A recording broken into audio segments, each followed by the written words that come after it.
todos os fatores de proteção. Tem também a linha de antissinais e bloqueadores faciais com fatores de proteção.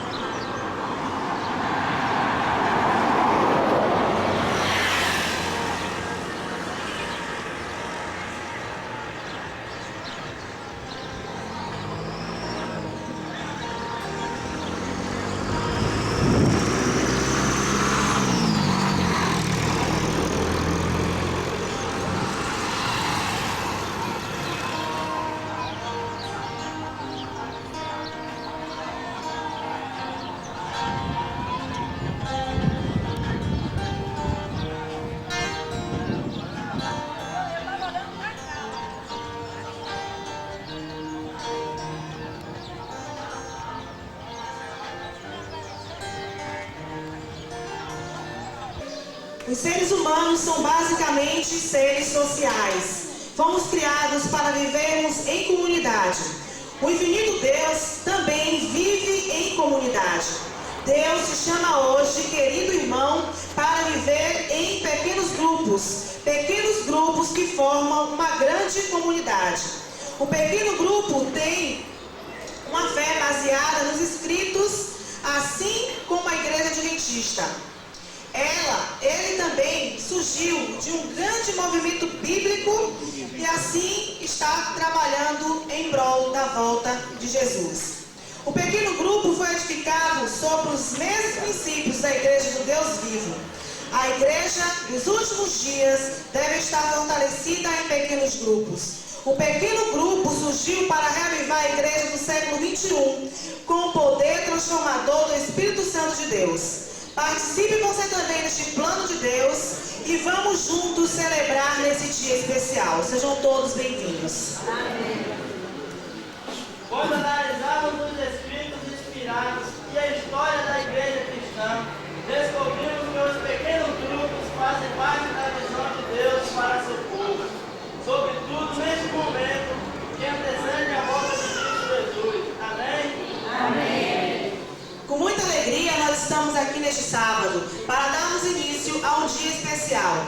O sábado já é um dia especial e hoje nós estamos numa festa especial com uma assembleia de pequenos grupos. E nós estamos felizes por estarmos aqui como um pequeno grupo, formando assim um grupo maior para louvarmos e agradecer o nome de Deus. Amém? Amém. Nós acreditamos que durante esses dias, essa semana, 15 dias atrás, todos se envolveram, se motivaram para que esse projeto se tornasse realidade. Sejam todos bem-vindos na casa de Deus. E cada pequeno grupo aqui se sinta na presença do Espírito Santo. Nós gostaríamos de ver aí as mãos de cada PG que está assim identificado com as suas bandeiras, suas mãozinhas. Deixa eu ver aqui o pessoal da mãozinha vermelha lá do PG de Alex. Feliz sábado, que Deus abençoe a todos vocês. Pessoal do PG da Irmã Neuza também com as bandeirinhas. Deus abençoe, que cada dia mais possamos estar assim fortalecidos e levarmos a sério esse projeto, que é um sonho que nasceu no coração de Deus. Eu fico feliz porque por mais dificuldade que a gente passa aqui na igreja, por mais dificuldade que o pequeno grupo está passando, mas tem gente que tem levado a sério esse plano e tem continuado, tem trabalhado. Que Deus abençoe, sejam bem-vindos mais uma vez, um feliz sábado e vamos ficar em pé. Vamos cantar com alegria, ó que esperança, porque a grande esperança da volta de Jesus está viva em nosso coração. Amém? Jesus.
os joelhos para orar nesse resposta da gente.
nosso Deus seja louvado nesse dia. Amém?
está sempre a me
Então, PG, Castelo Forte e Amigos de Cristo. Amém. Vai falar mais forte. PG, Ebenezer e Ismael. Amém. PG, Pegadas de Cristo e Emanuel. Amém. Glória a Deus. Sejam todos bem-vindos. Nós queremos informar os professores, né, que possam ir às suas classes, fazer os relatos e a lição será passada em forma geral. E eu peço à congregação que se coloque em pé e que tornaremos em toda a lição. Disseram que até 5 para as 10, na verdade não somente eu, mas eu e Marlon, então nós dividimos assim, eu vou ficar 15 minutos, Marlon mais 15 minutos, eu não sei se nós temos direito à ação, vem falando, expiação anunciada. Na verdade nós estamos estudando, durante todo esse trimestre em si, a doutrina da expiação, certo? Nós já vimos na semana passada a expiação enquanto uma iniciativa divina, enquanto nós poderíamos dizer assim, não fomos nós que fomos a Deus, mas Deus veio a nós, Deus veio até o ser humano. Isso aconteceu com a queda do homem, de certo que esse plano da expiação já estava definido desde antes da criação do mundo. Se o homem cair, Deus tomaria uma providência, seria a providência divina. É interessante falar, já falando sobre essa questão da criatura, que Deus enquanto Criador e nós enquanto criatura. Não fomos nós que fomos a Deus, mas Deus veio até nós. Então Deus, digamos assim, trocando em miúdos, foi o primeiro diretor missionário da Igreja Adventista, amém? Amém. Foi o primeiro diretor do departamento pessoal. Ele foi o iniciador, ele veio evangelizar o homem, ou melhor, ele veio restaurar no homem o que o homem tinha perdido, que foi o direito à salvação. Então, essa expiação, ela foi anunciada onde? Onde essa expiação foi anunciada pela primeira vez? Nós sabemos que ela já tinha sido planejada. Nós vimos na lição passada, não foi isso, Gilmar? A expiação foi planejada antes da fundação do mundo, antes da criação do mundo. Mas ela só foi anunciada em um momento específico. Quando foi que a expiação foi anunciada? No primeiro momento? No Éden. Com a queda do homem, Deus então anuncia o plano da expiação. E é esse plano da expiação. Antes disso, o verso para memorizar está no livro de Isaías, no capítulo 53, no verso 5. Ele não anunciou, ele praticou o ato. Ele já praticou o ato, na verdade, ele já fez a primeira experiência. A primeira experiência, ou seja, o plano da expiação, ele foi anunciado, ele já foi ensinado para o homem como deveria ser, ali no Jardim do Éden, porque já prefigurava esse plano da expiação, já prefigurava a Cristo, e Deus fez o ato de expiação, primeiro no céu da eternidade, quando ele planejou, e ali no Jardim do Éden, quando ele colocou em prática. Diz o verso para memorizar: ele foi traspassado pelas nossas transgressões e moído pelas nossas iniquidades. O castigo que nos traz a paz estava sobre ele, e pelas suas pisaduras fomos sarados. Isso está no livro de Isaías, capítulo 53, verso 5. Isaías premeditou isso também há muitos anos antes de Cristo. Muitos anos antes de Cristo. Porém, esse plano da expiação, muito tempo antes de Isaías, também já tinha sido, como nós falamos, premeditado. Ou seja, o Antigo Testamento todo já prefigurava o plano da redenção. A expiação toda está presente no livro do Antigo Testamento. É complicado quando nós vemos por aí, muitas vezes, as pessoas comparando o Deus do Antigo Testamento com o Deus do Novo Testamento. Vocês já viram como as pessoas acabam dizendo que o Deus do Antigo Testamento é um, e o Deus é como se o Deus do Antigo Testamento fosse um e o Deus do Novo Testamento fosse outro. Que o Deus do Antigo Testamento é aquele Deus que castigava, aquele Deus que matava, aquele Deus que fazia, acontecia. E Jesus veio mostrar o amor, veio mostrar um outro, como se fosse um outro Deus. E aí pregam que nós agora não estamos mais debaixo da lei, nós estamos agora debaixo da graça, e aí a graça nos basta e acabou. Mas não é assim. O plano da redenção já prefigurava desde a criação do mundo. O amor de Deus está presente em todas as páginas da Bíblia. Em todas as páginas da Bíblia corre o fio de sangue de Jesus Cristo. Amém? Se os irmãos quiserem participar, podem participar, viu? Podem falar. Bem, como o irmão Gilberto falou, o plano da expiação, a expiação anunciada, ela já foi anunciada no Éden. Em que momento aconteceu isso? No momento em que Adão e Eva caíram. Adão e Eva caíram, e então Deus fala sobre anuncia pela primeira vez a expiação. Está lá no livro de Gênesis. Eu gostaria que alguém lesse Gênesis 3, verso 15. Alguém poderia ficar de pé e ler mais bem audível, por favor? Gênesis 3, verso 15. Porém, inimizade entre ti e a mulher, entre a tua descendência e o seu descendente, este te ferirá a cabeça e tu me ferirás de calcanhar. Bem, nós temos aí a promessa. É interessante porque aí falando sobre a serpente, uma vez em que estava lidando com aquele animal específico, porque foi o animal em que o Lúcifer se transformou naquele momento, e está falando em algumas partes do corpo humano, cabeça e calcanhar. O que significaria essa cabeça e esse calcanhar, especificamente essa metáfora que o autor usa nessa promessa? Por que cabeça e por que calcanhar? Quem poderia responder? A cabeça é a parte principal do corpo, o calcanhar a parte mais baixa. Então, é o contraste entre um e o outro. Cristo é a cabeça, Satanás é o calcanhar, ele pega o calcanhar. Então, a diferença entre um e o outro é muito grande. É como se fosse assim. A vitória é a derrota. Ninguém ele feriu, mas quando Jesus derrotou. Aí ele foi na cruz, ele apenas feriu com os ele foi que feriu, foi. Mas quando Jesus ressuscitou, ele foi derrotado para a eternidade. Então a cabeça, quando você bate na cabeça, não vai ter tendência a morrer. Pode se recuperar, muito bem. Então, ambas as respostas estão certas e todas contribuem para o nosso agradecimento. A cabeça é algo que levaria à morte.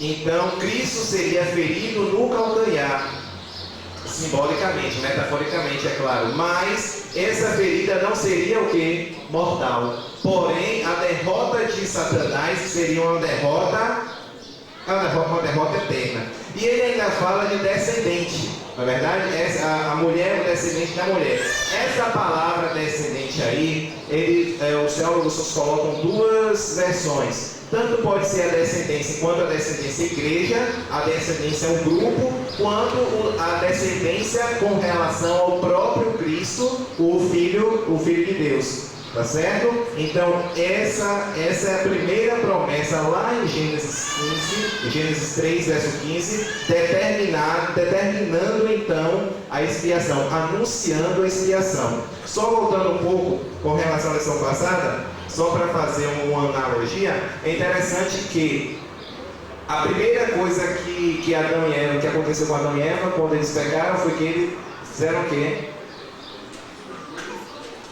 Eles perceberam que estavam nus, uma das coisas que aconteceu. Ou seja, o Espírito de Profecia fala que quando eles estavam nus, antes de pecar, uma auréola da glória divina circundava Adão e Eva.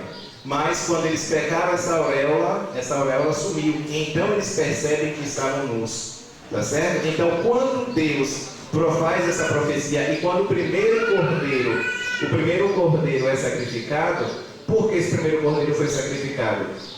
Antes de mesmo o cordeiro ser sacrificado, depois que Adão e Eva perceberam que estavam nus, eles fizeram o quê?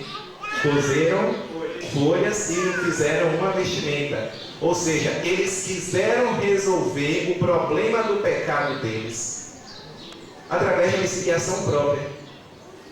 Só que eles não perceberam que isso não resolveria o problema, porque a folha tinha que secar. Não é verdade? A folha tinha que secar e teria que se repetir. E a auréola divina não estava. Então, quando Deus procura Adão e Eva, eles dizem o que? Perdoe onde estáis. Eles dizem que estavam com medo porque eles estavam nus. Eles estavam nus? Estavam ou não estavam? Eles estavam como? Eles estavam cobertos com a figueira. Só que interessante que eles estão cobertos com a figueira, mas eles falam para Deus que estão nus. Veja que paradoxo. Eles estavam de figueira, com a roupa de figueira, mas... E aí Deus pergunta, quem te fez saber que você estava nu? Aí um começa a acusar o outro, mas isso agora não nos interessa. O que importa é que eles estavam querendo resolver o problema da maneira deles. E então, Deus então faz uma terceira roupagem para eles. Porque a primeira roupagem que eles tinham foi da auréola divina. A segunda roupagem que eles têm agora é da folha de figueira. E Deus então faz a terceira roupagem para ele, quando faz o quê? O Cordeiro de Deus sacrifica e faz umas vestimentas para eles, do próprio Cordeiro. Então isso representava quem?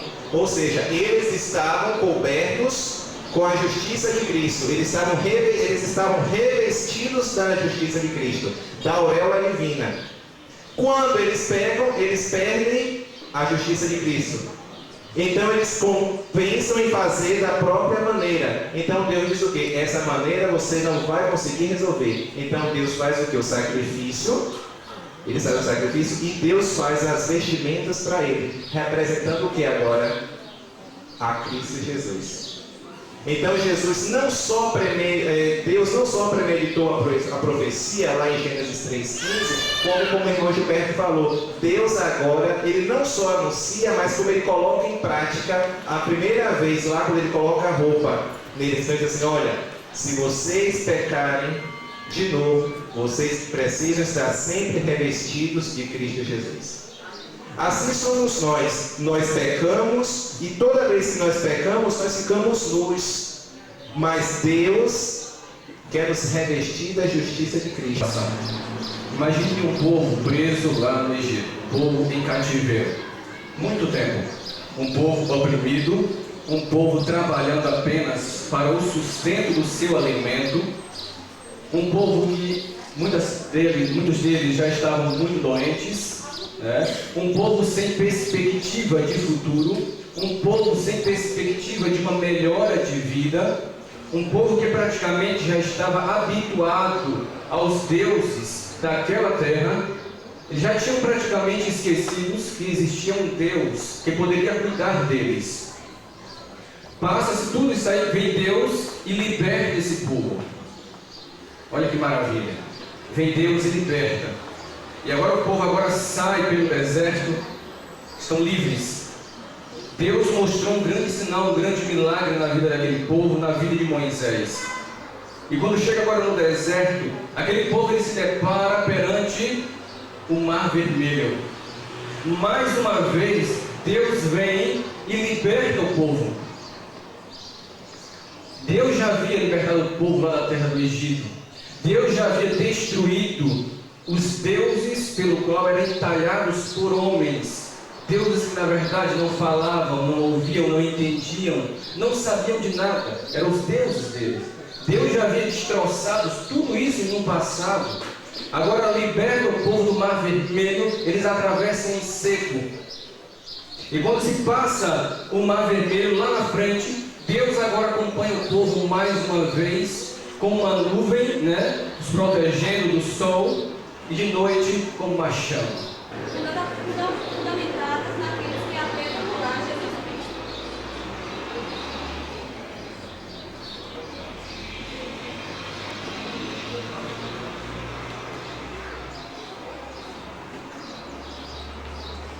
Cada membro de um pequeno grupo contribui para formar as paredes firmes de uma casa, que jamais será abalada, pois sua força está em Deus. Amém.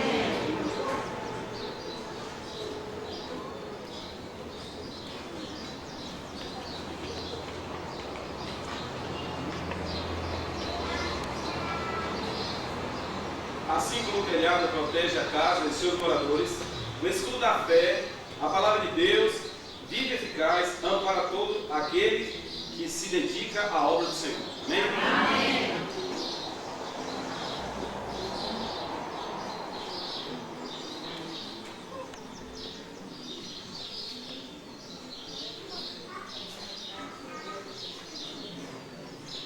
Pequenos grupos é uma porta aberta para o sucesso de uma igreja. Nele todos podem encontrar a Deus. Amém.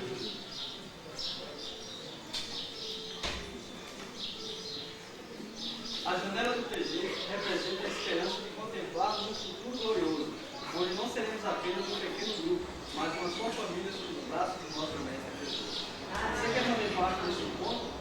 Comece fazendo parte do pequeno grupo, então nossa família estará completa. Amém.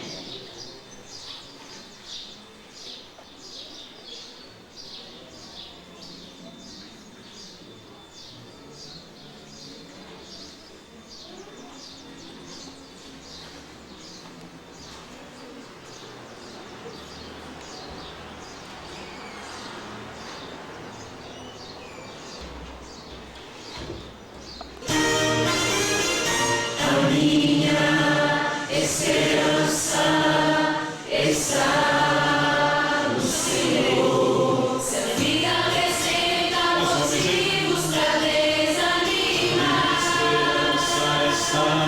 Senhor. Se as nuvens escuras não querem passar, A minha esperança está no Senhor. se alguém que eu amo vier me ferir, A minha esperança está no Senhor. se às vezes esqueço de amar ou sorrir, A minha esperança está no Senhor. se existem motivos pra desanimar, se as nuvens escuras espalham temor, preciso aprender a sorrir e cantar. A minha esperança está no Senhor. Agora são os homens e as mulheres. Nós vamos dizer. Eu quero erguer minha voz em louvor e cantar. Esperança está no Senhor. De dia, de noite, em qualquer lugar. A minha esperança está no Senhor. Em qualquer caminho por onde eu passar. A minha esperança está no Senhor. Eu quero dizer, vale a pena confiar. A minha esperança está no Senhor. Se existem motivos pra desanimar, se as nuvens escuras espalham temor, preciso aprender a sorrir e cantar. A minha esperança está no Senhor.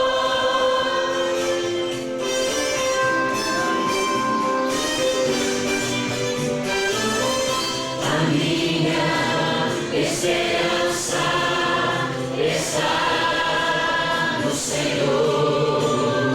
A minha esperança está no Senhor.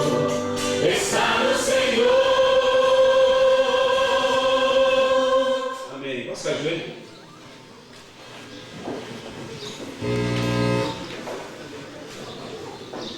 Igreja em missão com pequenos grupos em ação. Eu quero formar com isso aqui um brado de vitória junto com vocês. Eu digo assim, uma igreja em missão e todos vocês dizem com pequenos grupos em ação. Deu para compreender então? Então vamos lá. Uma igreja em missão. Amém, louvado seja Deus. Pequenos grupos foi uma orientação dada por Deus ao seu povo, e sempre que o povo viveu à luz daquilo que Deus orientava, o seu povo sempre triunfou. E nós, durante algum tempo, perdemos de vista esta orientação inicial de Deus ao homem.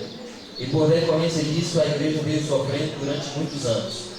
Mais de 10 anos para cá, a igreja Adventista do Sétimo Dia, contemplando os escritos de Ellen White, vendo as igrejas do mundo que mais crescem, puderam perceber que homens e mulheres de outras denominações pegaram o pensamento da igreja adventista, o pensamento bíblico, e introduziram nas igrejas dele, igrejas evangélicas não adventistas, e eles estão crescendo. E a igreja ela abraçou a ideia de forma muito rápida, e de certa forma, ao ser lançado de forma apressada em pequenos grupos, houve até um bloqueio em alguns lugares onde o pequeno grupo fracassou. Mas a igreja ela tem buscado renovar a visão de pequenos grupos para o seu corpo no geral. E o objetivo nosso aqui é mostrar qual é a principal função do pequeno grupo. E a Raquel vai estar aqui me passando os slides e nós vamos estar explanando o assunto aos irmãos nessa hora sobre pequenos grupos. Então, uma igreja em missão? Louvado seja o Deus eterno. Eu fico muito feliz em estar participando no ano de 2008, no distrito de Biaú, da primeira assembleia de pequenos grupos a nível de igreja local. Então, louvado seja Deus pela iniciativa deste povo bom aqui desta igreja. Que Deus continue sendo abençoado, sendo louvado e que Ele continue a santificar todos vocês. Raquel, dê clique, Raquel, que eu quero apresentar um pensamento do Espírito de Profecia aos irmãos. Como que vocês conceituam, como que vocês entendem pequenos grupos? Alguém gostaria de falar? Hã? Existe uma diferença entre a igreja que tem pequenos grupos e uma igreja que vive em pequenos grupos. Então vou reformular minha pergunta. Para vocês, essa igreja tem pequeno grupo ou vive em pequeno grupo? Mas o ideal é o quê? Que viva em pequenos grupos. Uma igreja que vive em pequenos grupos. Tudo acontece via pequenos grupos. Todo o processo, todos os eventos da igreja devem acontecer através dos pequenos grupos. E uma igreja que tem pequenos grupos, ela apenas usa os pequenos grupos em algum momento, em alguns eventos. Mas o ideal é que nós vivamos em pequenos grupos. Esse, de fato, é um projeto que Deus idealizou e que vem, assim, desde o início da história a gente vai ver. A gente fala muito de como Deus tratava Israel, mas às vezes a nossa mente tende a imaginar que no mundo só existia Israel. Existiam várias outras nações, mas Deus escolheu Abraão com um grupo de pessoas, tirou e daí Deus fez uma grande nação.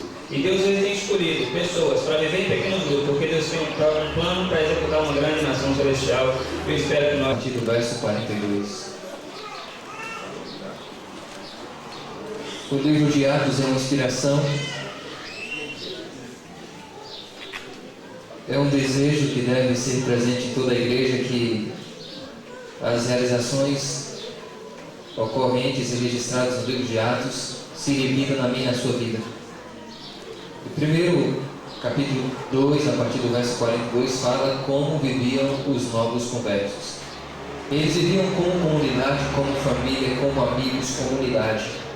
E é dito assim: e perseveravam na doutrina dos apóstolos e na comunhão, no partir do pão e nas orações.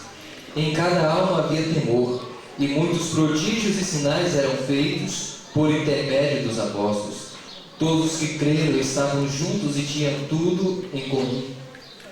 Vendiam as suas propriedades e bens, distribuindo o produto entre todos, à medida que alguém necessitava. Diariamente perseveravam unânimes no templo, partiam o pão de casa em casa e tomavam as suas refeições com alegria e singeleza de coração, louvando a Deus e cantando e contando com a simpatia de todo o povo. Enquanto isso, acrescentava-lhes o Senhor, dia a dia, os que iam sendo salvos. Nós vimos que o resultado da salvação se deu por decorrência de perseverar. Perseverarem na doutrina dos apóstolos. Não é uma doutrina particular, não é uma doutrina criada pelos apóstolos, mas uma doutrina que havia provido de Jesus Cristo. E os apóstolos, no decorrer do tempo em que estiveram ao lado de Jesus, obtiveram conhecimento grandioso a respeito dos ensinamentos de Cristo e agora transmitia aos novos conversos. O capítulo 2 de Atos, a partir do verso 42, a igreja não é apenas uma igreja de 120 membros. É uma igreja que agora já abarca um grupo maior do que 3.000 membros. E é dito que eles viviam em plena comunhão. Eles partiam pão, viviam momentos intensos de oração.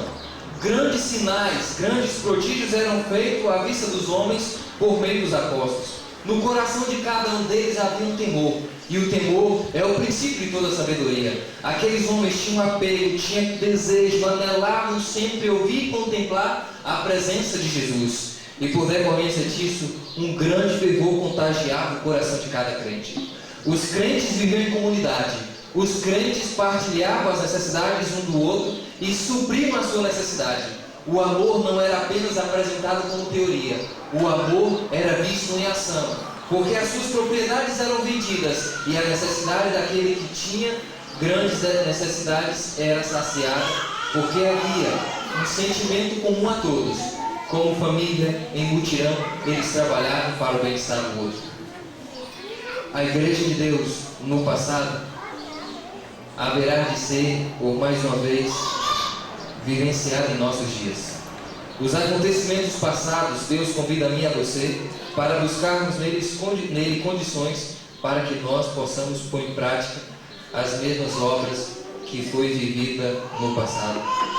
Diariamente, diz o verso 46, eles perseveravam unânimes no templo, partiam o pão de casa em casa e tomavam suas refeições com alegria e singeleza de coração. Aquilo não era algo fingido, não era algo apenas para ganhar uma ou duas pessoas.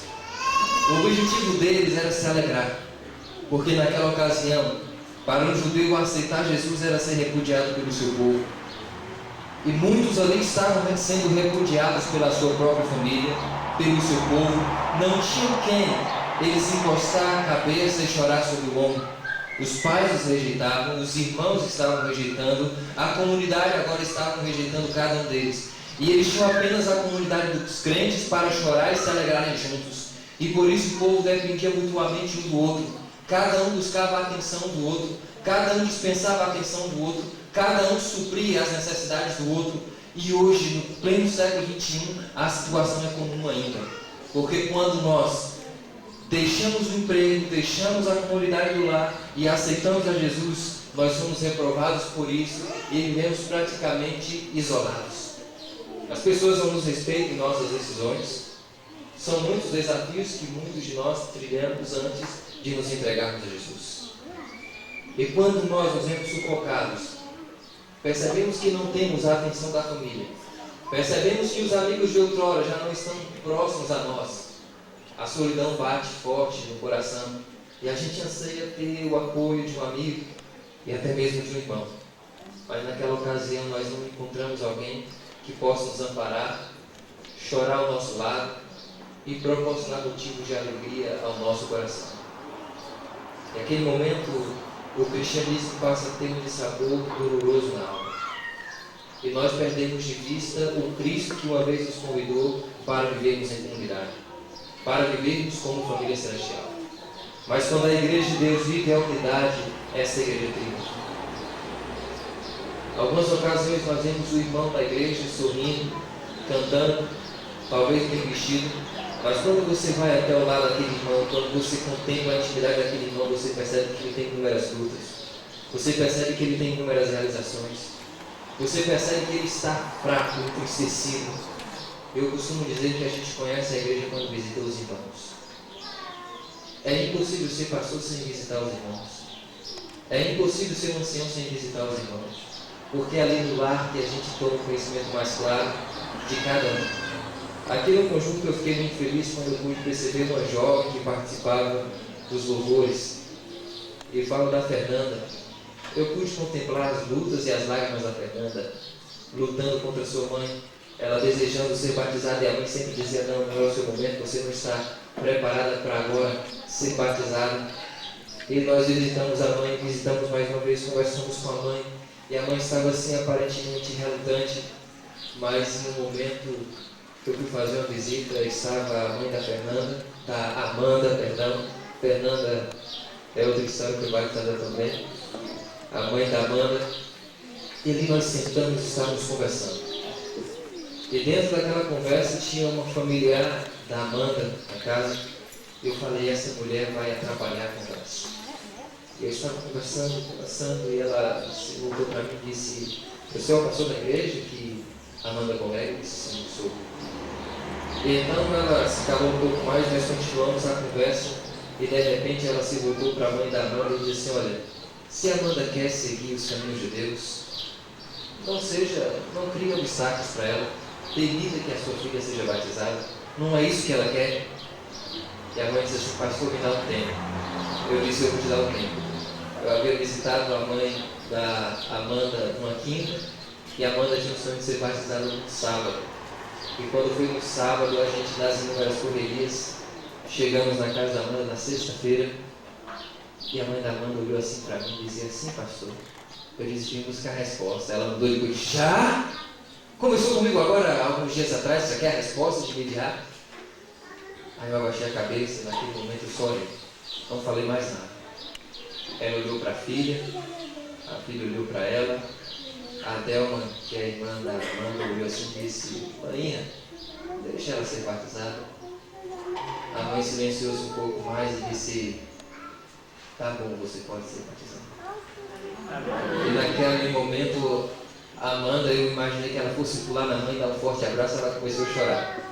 Eu não sei se ela estava arrependida agora que ia ser batizada ou se era alegria, mas depois, naqueles momentos, eu pude perceber que era a alegria que brotava do coração de uma jovem que tinha os seus impedimentos rompidos e poderia agora abraçar a Jesus. As dificuldades existiam. dificuldades existiam. A mãe agora entende.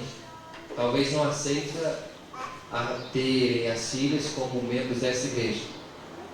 Talvez as duas enfrentem ainda lutas, mas é necessário entendermos que a vitória é para o Senhor. Amém. Você e eu somos homens e mulheres de muitas lutas, mas nós devemos ter a certeza de que a vitória vem sempre e para todo sempre do Senhor. Todos nós temos sonhos. Eu tinha um sonho especial no coração de ver meu pai sendo batizado. Esse é o meu sonho. Toda a minha família já havia entregue a vida a Jesus. Porém, faltava o meu pai. E Deus, Ele sempre surpreende a gente quando pedimos ou sonhamos em algo. E Ele me surpreendeu, porque Ele não me deu apenas a alegria de ver o meu pai sendo batizado. Ele me deu o privilégio de batizar o meu pai. Mas o meu pai só pôde ser batizado porque ele contemplou no meio da minha família graça. Verso 47 diz assim: louvando a Deus e contando com a simpatia do povo, enquanto isso acrescentava-lhes o Senhor dia a dia os que iam sendo salvos. Aquele povo que vivia em comunidade despertava aos de fora. O povo contemplava a unidade, eram pessoas estranhas até então, mas Jesus Cristo os unia. E eles contemplavam aquele momento e diziam o que esta igreja tem, que a comunidade em Israel no geral não tem. E eles eram curiosos, se aproximavam e percebiam que Jesus unia aquele povo. Aquele povo vivia como uma única só carne, como uma única carne. E eles desejavam viver nessa mesma intimidade. E por decorrência disso, pessoas eram salvas. E meu pai contemplou Jesus Cristo na vida dos meus familiares. E quando as pessoas lá fora contemplam Jesus Cristo em você, eles vão voltar-se para você para saber qual é o segredo da sua alegria. Todos nós temos sonhos. Meu sonho era ver o meu pai se entregar a Jesus. Talvez o seu sonho é ver o seu namorado entregando-se a Jesus, é ver o seu esposo ou sua esposa entregando-se a Jesus, seus pais rendendo a vida aos pés do Senhor e Salvador. Talvez o sonho maior do seu coração é ver toda a sua família salva. Eu quero dizer a você que Deus, mais do que tudo, deseja salvar aqueles que hoje se encontram perdidos. Mas eu e você somos instrumentos de Deus para a salvação. Você tem uma oportunidade ímpar na vida, salvar pessoas. Deus está te chamando nesta hora para desafiar o diabo. Essa igreja, nesses longos 30 dias, vai estar entrando em território satânico. As lutas vão acontecer com frequência, mas no final de tudo, vocês poderão entender claramente que a vitória veio do Senhor. E que o esforço de cada um de vocês vai provocar grandes alegrias, tanto ao coração do outro, quanto ao coração de Deus. E no final dessa jornada, nós poderemos contemplar homens e mulheres que se voltaram para Deus e tiveram as suas vidas transformadas, porque você se dispôs a anunciar Jesus. A igreja, quando proclama a salvação em Cristo Jesus, ela se torna uma igreja mais viva, uma igreja crescente. Que a humanidade de fora veja nesta igreja simpatia, veja nesta igreja graça, veja nesta igreja cristianismo, e que essa mesma comunidade que critica a igreja cristã, ao contemplar vocês, digam: lá vai um homem e uma mulher de Deus. Quando assim vivermos, esta igreja não terá condições de suportar aqueles que se farão novos conversos. Eu quero convidar a irmã Jaqueline para louvar o nosso Deus. Enquanto ela estiver louvando, eu quero ver uma resposta através das ações desta igreja na seguinte questão: eu desejo neste mês me comprometer na salvação de almas. Eu desejo dar muito melhor. Desejo orar, desejo cantar, desejo pregar, desejo recepcionar. Se o seu desejo se envolver como nunca neste esforço evangelístico desta igreja, eu quero convidar você a, no momento em que a música apelar ao seu coração, te convidando a uma vida de serviço, colocar-se em pé, porque eu gostaria de orar contigo. Enquanto a música falar ao seu coração, coloque-se em pé e diga: Deus, eu quero me comprometer com a pregação do Evangelho nesta empreitada evangelística desta igreja. E que Deus ilumine sempre.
cantou agora há pouco é a noiva do Jackson. Eles começaram um relacionamento há alguns meses atrás, há alguns anos.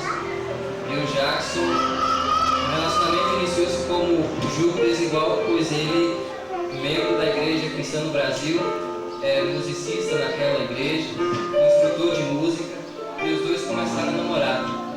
E no início do ano eu estive em Itajibá, eu juntamente com o irmão Gilberto e a Raquel, e o Jackson veio conosco, e eu dizia assim para ele: você será um jovem adventista do sétimo dia. Alguns dias atrás ele esteve em minha casa e dizia: pastor, eu me lembro quando você falou essas palavras a mim, e no meu coração eu disse: jamais.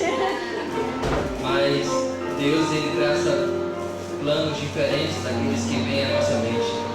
E bendito seja para todos sempre o nome de Deus, pela forma maravilhosa como ele alcançou a vida do Jackson. O Jackson, ele tinha os seus impedimentos em relação ao sábado, mais um jovem com dificuldades como nós. E eu dizia para ele assim: olha, Deus nos convida a vivermos pela fé. E para mim, andar pela fé é como se você estivesse andando no escuro sem saber onde os seus pés pisarão no próximo passo. E o Jackson entendeu o recado e começou a viver pela fé, e ele pôde perceber manifestações maravilhosas de Deus, abençoando tanto a ele quanto ao Nailson. E esses dias atrás, ele, de forma muito desesperada e alegre, me procurou dizendo: pastor, e o meu batismo quando será? E louvado seja Deus, este foi o momento mais oportuno. Já que ele encosta um pouquinho mais, irmã Lúcia, venha também, o irmão Antônio, os irmãos mais próximos. Louvado seja Deus quando nos dispomos a anunciar a salvação em Jesus. Ele realiza coisas maravilhosas e sempre nos surpreende. Bendito seja o Deus eterno. Antes de fazer o batismo do Jackson, eu quero perguntar aos que aqui estão, talvez aqueles que nos visitam, talvez aqueles que já tenham sido membros dessa igreja, mas por outra situação foram se afastaram e agora está aqui nos alegrando com a presença. Se você tem o desejo de muito em breve ser batizado nessa igreja, você já foi membro dessa igreja, você que está nos visitando e tem o desejo de ser batizado nessa igreja, eu convido você a vir até a frente, porque antes deste batismo eu quero contemplar sua face para logo depois do batismo orar com você. Eu tenho alguém que está congregando, que está aqui conosco nesta manhã e que deseja ser batizado muito em breve, para a glória do Senhor Jesus. Tem alguém que tem no coração o desejo de um dia ser batizado e queira vir à frente? Louvado seja Deus. Existe mais alguém, porventura, que tem no coração o desejo de um dia ser batizado e queira estar aqui à frente para juntos orarmos?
E nesta manhã, os nossos olhos testificam as tuas ações, porque aqui tenho eu em minhas mãos o Jackson, que se entrega ao Senhor e há de ser um ardoroso pregador do Evangelho para a glória de Jesus. Deus Todo-Poderoso, filhos do Senhor se aproximaram de ti, expressando o desejo de um dia serem batizados. Prepara o Senhor para este momento tão especial da vida, porque nesta hora eu tenho a alegria de, como ministro do Evangelho, batizar o Jackson e assim faço, batizando em nome do Pai, do Filho e do Espírito Santo. Amém. Desejo agora consagrar a minha vida ao Salvador, deixando todo o meu pesar aos pés do Redentor. Sou todo especial a muitos de nós, porque a gente percebe ele tem um apego a essa igreja de longos anos. Porém, até então, nunca havia tomado a decisão por este momento. Eu já havia visitado ele é um grande ajudador da igreja em Itajubá, Serra Verde. Ele tem um carro que conduz muitas pessoas, mas nessa hora ele sentiu Deus falando forte ao coração dele. Eu chamei o irmão Gilberto porque o irmão Gilberto, melhor do que eu, conhece a vida do irmão Daniel. E louvado seja Deus eterno por este momento. Este homem, mais do que ninguém, sabe porque ele precisa abrir mão para vivenciar este momento. E engrandecido seja Deus, porque ele quis sair. Que Deus seja glorificado sempre nas nossas vidas. Aqui as culpas vou deixar e vida no bem tão ter, e assim um dia irei morar com o divino Rei. Deixarei no mar minhas culpas, deixarei no mar e no céu irei morar.